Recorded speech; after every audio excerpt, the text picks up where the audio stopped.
Pierre Gallon, bonjour. Bonjour. Bonjour, enchanté de vous rencontrer pour cette série d'interviews au Festival international de la rock d'Enterron, Festival international de piano. Et vous jouez du clavecin.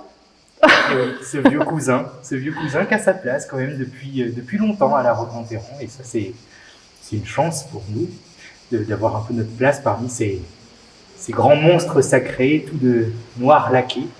Et nous, un petit peu de fantaisie, un petit peu de musique plus ancienne aussi, qui donne parfois des clés, je crois, pour comprendre la musique de piano, musique plus tardive. La musique et puis l'histoire aussi, peut-être. Oui, absolument. Quand on fait de la musique ancienne, on dit le clavecin appartient à cette famille de la musique ancienne. On a forcément, bien sûr, le goût, l'intérêt, l'amour de la musique, mais qui va forcément de pair, effectivement, avec l'histoire. Ça, c'est évident. C'est aussi une manière très importante d'aborder la musique, d'aborder par l'histoire de l'art, mais aussi l'histoire avec un grand H. Alors, l'histoire de la musique avec un grand H, l'amour de la musique aussi avec un grand A. C'est quelque chose qui se relie pour vous? Oui, évidemment. Moi, j'ai grandi dans une famille où chaque été, on allait visiter les châteaux de la Loire, les enclos paroissiaux en Bretagne. Mes parents me traînaient, mon frère et moi. On comprenait pas forcément pourquoi, mais aujourd'hui, c'est autant toute une culture qui nourrit évidemment mon interprétation de la musique, qui m'aide à la comprendre, puisqu'évidemment une musique, elle s'écrit dans un contexte culturel, historique, et comprendre ce contexte-là, ça aide à comprendre la musique. Comment vous l'avez compris, cette musique? C'est par rapport à cette découverte, cette curiosité? Alors, je ne sais pas si je la comprends. J'essaye tous les jours. C'est un chemin de croix. Non, faut pas exagérer, mais c'est tout un cheminement que d'essayer de comprendre cette musique lointaine. Essayer avec les traces. Il y a les traces que laisse la musique en elle-même. Les traiter. On a aussi beaucoup d'écrits théoriques sur cette musique-là. On essaie de regrouper tout ça et puis d'essayer de tracer une sorte de chemin de vérité qui est évidemment toujours mouvant, qui est différent d'un musicien à un autre, mais voilà, qui permet aujourd'hui de rendre encore cette musique vivante. Et contemporaine aussi, peut-être, de plus en plus, grâce à des festivals aussi comme ça qui intègrent... C'est certain, et je pense que moi j'écoute beaucoup une émission sur France Culture qui s'appelle Concordance des temps, qui est une émission d'histoire, mais qui revisite notre histoire contemporaine à l'aune de l'histoire passée. C'est vrai qu'on dit toujours que l'histoire se répète, et je pense que la musique d'hier dit aussi quelque chose de la musique d'aujourd'hui. La manière d'être au monde des compositeurs d'hier dit quelque chose de la manière d'être qu'on a nous d'être au monde d'aujourd'hui. Et je pense que oui, la culture nous aide à cheminer dans ce monde contemporain. C'est développer une pensée complexe et tout ça, c'est important dans un monde qui est aussi complexe que celui dans lequel on vit, c'est important. De plus en plus même, complexe, de plus en plus. Absolument. Vive la musique pour nous adoucir. Et alors justement, quelle est la sensibilité que vous avez quand vous jouez sur le clavecin? Comment vous vous sentez? C'est quoi cette petite délicatesse en fait que vous apportez? C'est difficile d'en parler parce que c'est ma langue natale. Alors parler de la conjugaison, de la grammaire de sa langue natale, c'est pas forcément c'est parfois plus difficile que de parler d'une langue qu'on a apprise. Moi, j'ai eu ça dans le biberon, c'est par hasard, mais je suis né dans une famille de musiciens où cette musique-là, ce langage-là, était mon quotidien. Donc, quand je suis au clavecin, je retrouve une certaine forme de...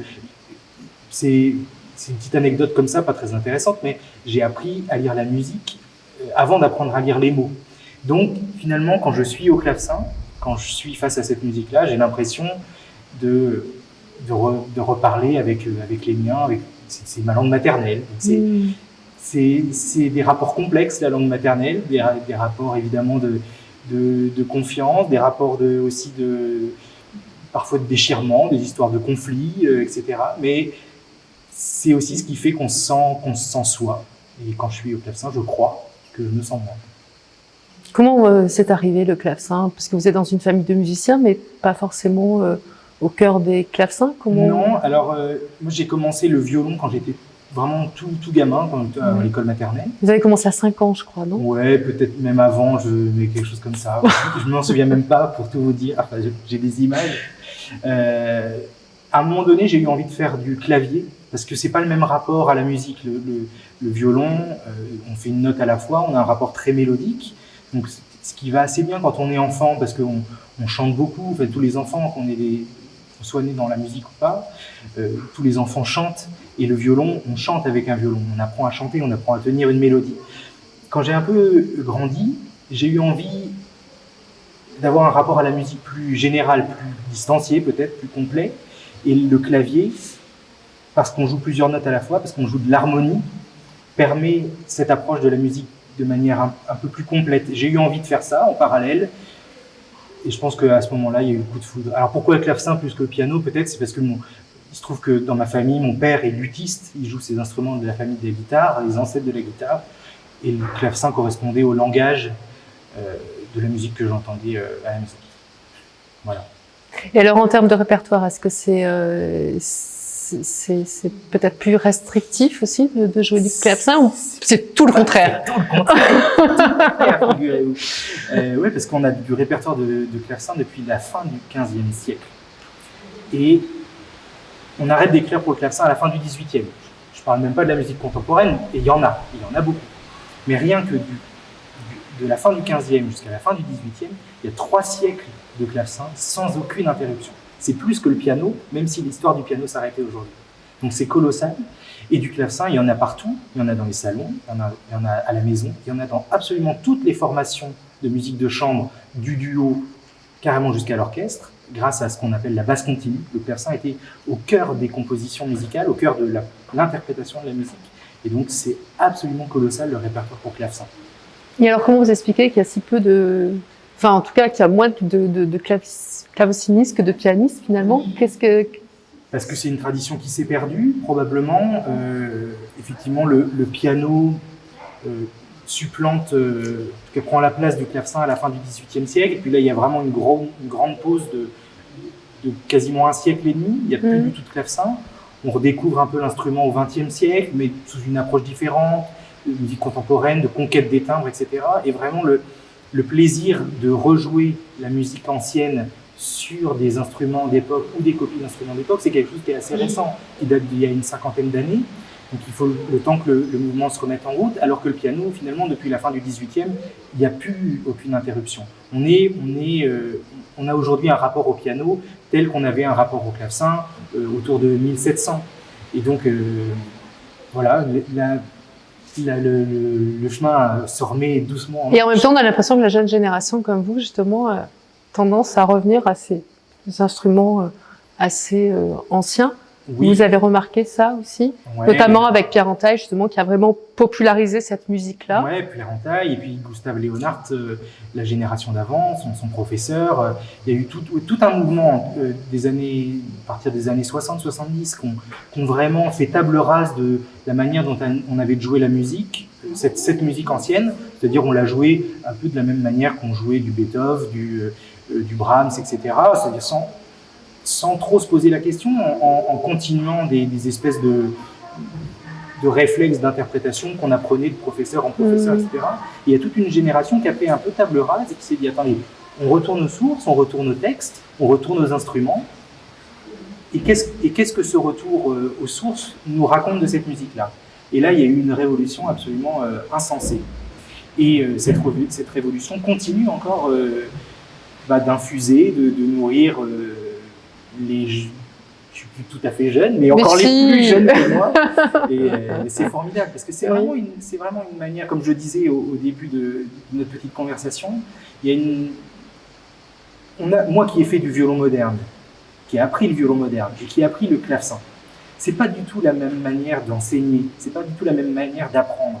Il y a vraiment une approche beaucoup plus globale de l'esthétique. On apprend à se nourrir vraiment des tableaux, de l'architecture. Et c'est ça, il y a tout ce côté-là en fait qui vient en parallèle là et qui enrichit et qui nourrit encore plus. Absolument. C'est pour ça qu'on parlait de l'histoire avec un grand H. Absolument. Finalement. Et là, donc en parlant d'histoire, on est à l'abbaye de Sylvacane, à la Roque d'Enterron, donc dans le cadre du Festival de piano international de la Roque d'Enterron. Répétez-le 10 fois. Je vais le répéter 10 fois. Ça fait bien. Et donc justement cette histoire-là entre la musique, entre l'histoire de la musique et l'histoire du patrimoine, ça aide aussi pour jouer. Oui, forcément, parce que c'est une musique. L'invention du concert récital, tel qu'on peut le voir au parc du château, tel qu'on peut le voir quand on va voir un récital de piano, c'est-à-dire le piano de côté comme ça, sur la scène de théâtre, avec le public comme ça, avec ce rapport frontal, c'est quelque chose, je dis peut-être une bêtise, mais je crois que c'est Liszt qui invente ça, cette forme de récital de piano devant un public de théâtre, sur une grande scène. Donc le clavecin est totalement étranger à cette manière de faire de la musique. On le fait aujourd'hui parce que c'est comme ça qu'aujourd'hui encore on transmet la musique par le concert, mais le clavecin dans ce cadre-là paraît complètement hors sol. Et donc quand on retrouve un peu des endroits atypiques ou qui sont moins faits pour accueillir a priori un concert, ben tout de suite il y a quelque chose qui se passe, tout de suite il y a quelque chose qui rentre en adéquation avec la musique, plus que si je me retrouvais sur la scène du Théâtre des Champs-Élysées ou même sur la grande scène de la Roque d'Enterron. Ça reflète certainement peut-être aussi ce côté intimiste que l'on pouvait retrouver dans les salons du XVIIIe, XVIIe siècle. Ben oui, c'est tout à fait ça. On fait de la musique pour un petit comité d'initiés. Alors c'est aussi ça qui est bien avec le concert d'aujourd'hui, c'est qu'on essaye d'élargir le cercle d'initiés, mais quand même par l'essence même de cette musique-là, l'essence même aussi des instruments, ces instruments qui n'ont pas un gros volume sonore, c'est vraiment fait pour un petit cercle de convives. Et ces lieux-là s'y prêtent particulièrement. Qu'est-ce qui vous passionne à part la musique? Dans la vie? Oui, j'ai cru comprendre que vous aimez bien l'humour parce que vous avez fait des petites blagues en arrivant. Mais sinon... Sinon, je me suis découvert une passion il y a quelques années. C'est l'ornithologie. D'accord. Rien à voir avec la choucroute. C'est ce que je n'allais pas oser, mais vous l'avez dit.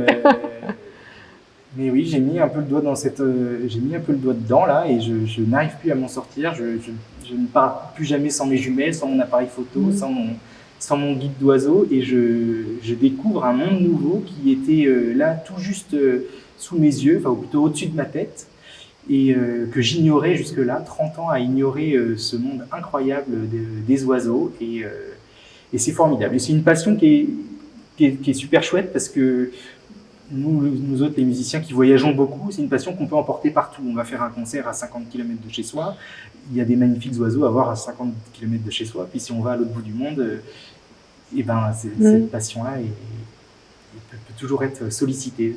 Voilà. Puis ce sont aussi des images que vous pouvez emporter aussi dans votre tête, tout en jouant, tout en restant sur place aussi. C'est vrai. C'est aussi des notions de lâcher prise, de liberté, d'un rapport au...